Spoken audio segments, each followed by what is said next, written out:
नमस्कार दोस्तों, आज हम बात करेंगे vivo y21t स्मार्टफोन के बारे में। ये एक 4G फ़ोन है 182 ग्राम बॉडी वेट के साथ। बिल्ड क्वालिटी इस फ़ोन में देखने को मिलता है ग्लास फ्रंट, प्लास्टिक फ्रेम और प्लास्टिक बैक के साथ। और इसका डिस्प्ले का साइज है 6.58 टाइप IPS LCD 90 हर्ट्ज का डिस्प्ले। एंड्रॉयड का 11 वर्जन है।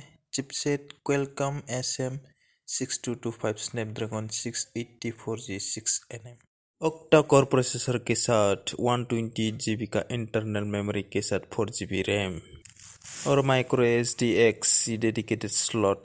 50 मेगापिक्सल के साथ triple rear camera, 2 megapixel macro, 2 megapixel depth, LED flash के साथ और 8 मेगापिक्सल सेल्फी कैमरा के।